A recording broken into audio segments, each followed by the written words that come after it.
conéctate con el debate de la reforma eléctrica. Resumen. Foro 2. Redes eléctricas, generación, sociedades de autoabastecimiento, productores independientes de energía, subastas de largo plazo y proyectos de generación posteriores a la reforma de 2013. Bienvenidos, bienvenidas. Vamos a, en primer lugar, recordar el formato aprobado por el Pleno de la Cámara de Diputados para desahogar esta sesión de trabajo, este foro de Parlamento abierto. En primer lugar, tendríamos la participación de las personas ponentes, hasta por 5 minutos cada una intervención inicial, iniciando con el primero que hemos anotado en contra y terminando con el sexto que estaría a favor de la propuesta y considerando, insisto, el registro que se ha hecho ante esta Secretaría Ejecutiva. Posteriormente, una vez que concluyan esas intervenciones iniciales, habría posibilidad de que los grupos parlamentarios en orden ascendente tuvieran hasta 3 minutos en la modalidad que ellos decidan, ya sea entregando esa Secretaría Ejecutiva o bien de manera oral, hacer las preguntas a los ponentes, a las personas ponentes, a cualquiera de ellos, para poder iniciar esta ronda de diálogo. Se preguntará, finalizada esa ronda, si es necesario tener una siguiente o bien, dada la plausibilidad y toda la aclaración e ilustración que han hecho los ponentes, que pudieran en un segundo momento reforzar hasta por 5 minutos las participaciones que hubieran tenido inicialmente. Debido a las restricciones en la inversión pública, se requirió complementarla con inversión de particulares nacionales y extranjeros. El abrir el sector eléctrico a la competencia trajo beneficios a la industria y por consecuencia a todos los mexicanos, mediante el autoabasto y los productos independientes de energía. Hay muchos datos concretos, pero hoy les doy solo uno. A la industria automotriz, CFE le vendía el año pasado la electricidad a 1.22 pesos por kilowatt hora. En tanto, los privados le vendían a 42 centavos.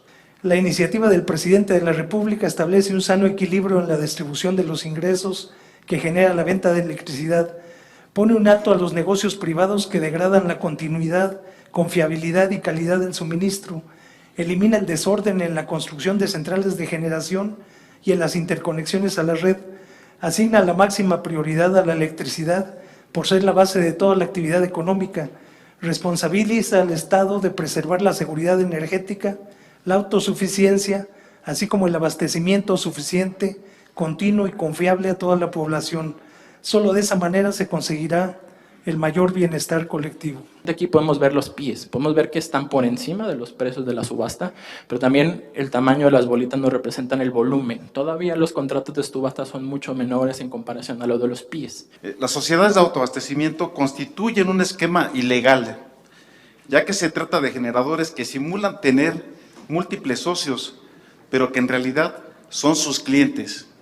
Cometen fraude a la ley, porque no son verdaderos socios, sino clientes a quienes le facturan esa energía.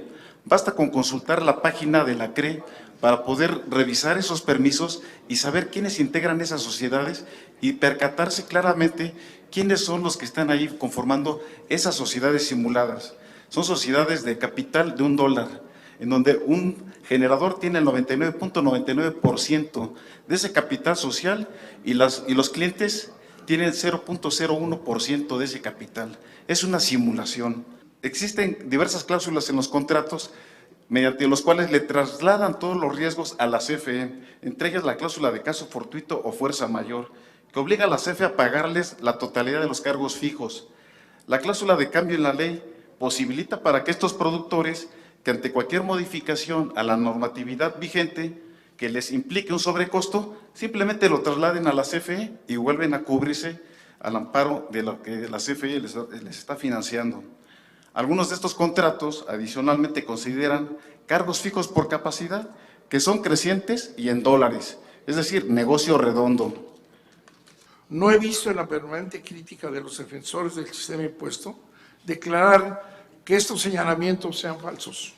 Toman otras maneras de criticar. Quiero destacar 2 figuras, ya se han mencionado aquí, como ejemplo de incuria y simplificación grotesca de la reforma peñista. Los generadores independientes y las sociedades de autoabasto, ambas provenientes del sistema previo a la reforma de Peña Nieto, viniendo del salinismo, son incorporadas al sistema renovado fundamentados en un transitorio que les garantiza prerrogativas originales a condición de que no violar la nueva ley, que indiscutiblemente violan, por lo que su sustento jurídico es nulo. Pese a lo cual, los generadores independientes no solo se instalan para supuestamente vender el 100% de su electricidad a la CFE, que al no ser despachados por el sistema de mercado no entregan ese 100% a la CFE y sin embargo, esta debe pagar dicho 100% con enormes pérdidas adicionales. Además, se les inventan excedentes que no podrían tener, por tanto, ilegales, y estos excedentes que usan para crear empresas y hacer la competencia ilegal, como he dicho, a la CFE. Otra figura que describe el sistema impuesto son las llamadas sociedades de autoabasto. Aquí se han mencionado ya varias veces. Un generador extranjero finge tener socios que son de paja. En realidad son sus clientes. Pero apoyados en las prerrogativas originales, se convierten en monopolios privados. Existen 110 sociedades fraudulentas que venden energía a más de 70,000 supuestos socios, lo que está prohibido por la ley específicamente, pero como ofrecen descuentos, a costa de no pagar la red a la CFE y ser despachados privilegiadamente sin competencia alguna, sí, 70,000 consumidores, empresas distinguidas, respetables, que no pagan lo debido frente a millones de mexicanos que deben pagar estrictamente su consumo. El establecimiento sin eufemismo alguno de un sistema eléctrico oligárquico. La CFE no es enemiga de las energías limpias. La transición hacia una fuente que presume el sistema impuesto es absolutamente insuficiente. No es un sistema de transición, repito, es un gran negocio. La transición verdadera requiere una política de Estado, movilizar recursos, generar tecnologías, y esta política está garantizada en la reforma constitucional que presenta el presidente López Obrador.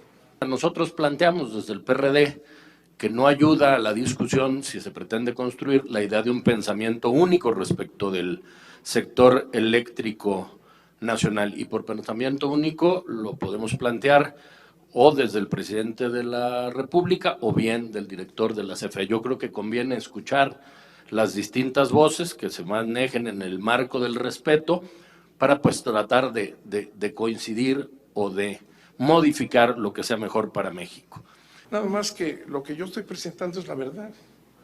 Y la verdad es que la reforma de Peña Nieto es indefendible.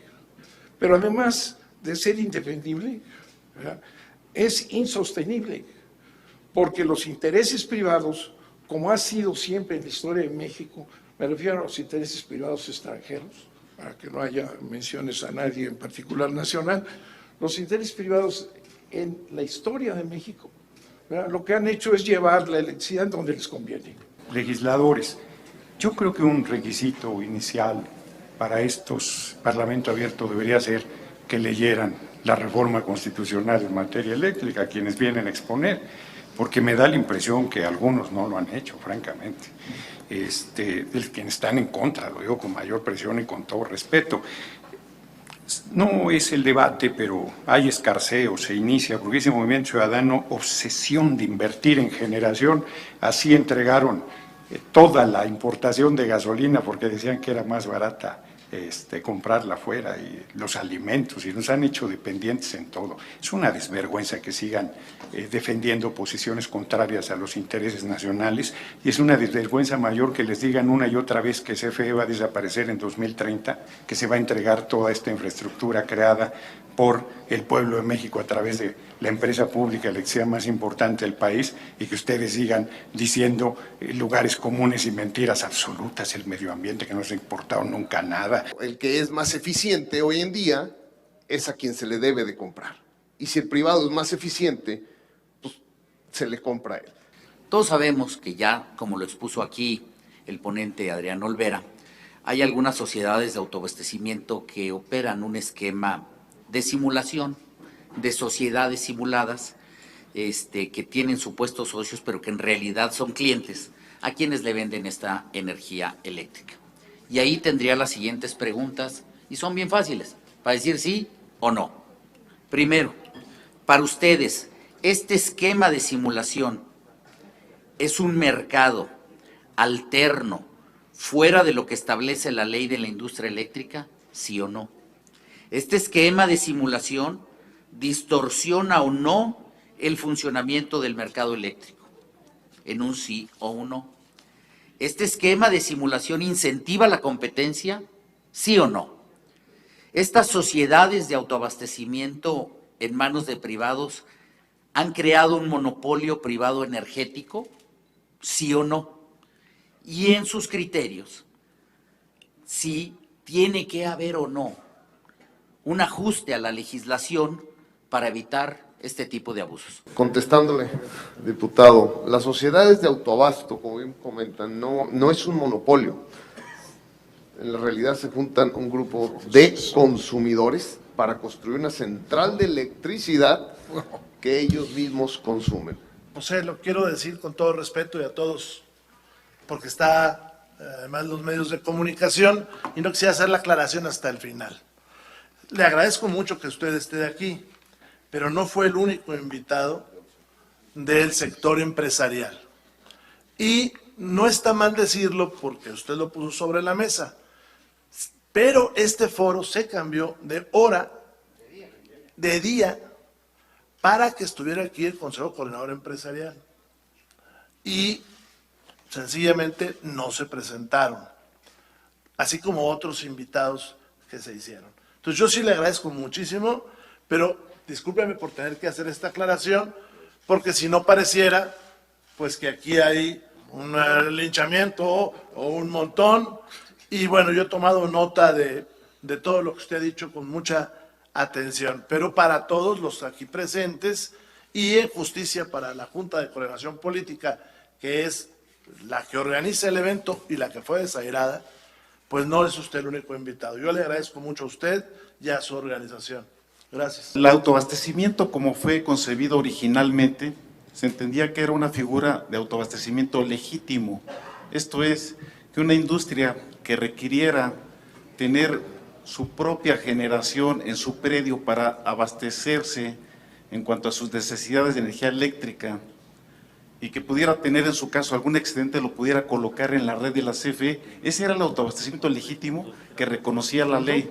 Lamentablemente, con el reglamento del 93 de la Ley del Servicio Público de Energía Eléctrica y la normatividad que emitió la CENER y que consintió la CRE, se dio espacio para que se fuera pervirtiendo este esquema de autoabastecimiento, en donde se conformaron sociedades de $1, sociedades que son simuladas.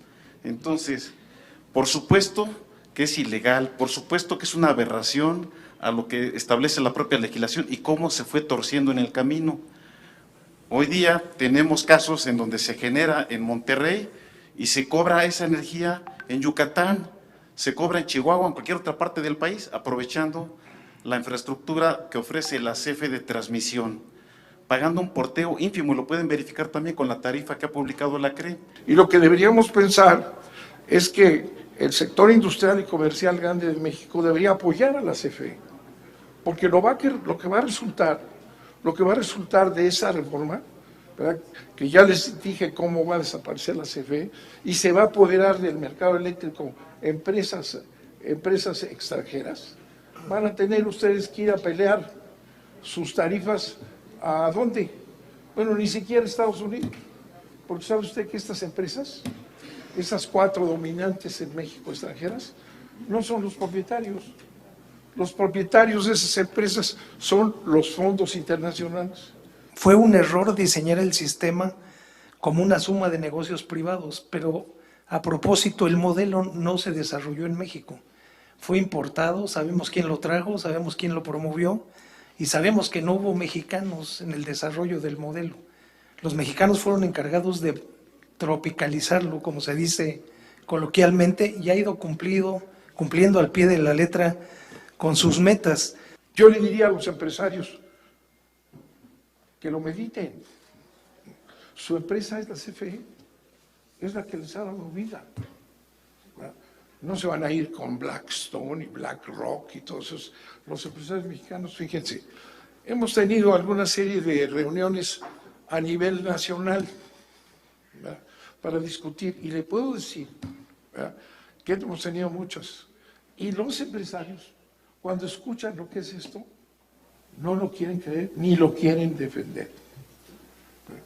Los empresarios mexicanos, un gran número de empresarios mexicanos han estado con nosotros en estas mesas de discusión en todo el país y no están de acuerdo, ¿eh?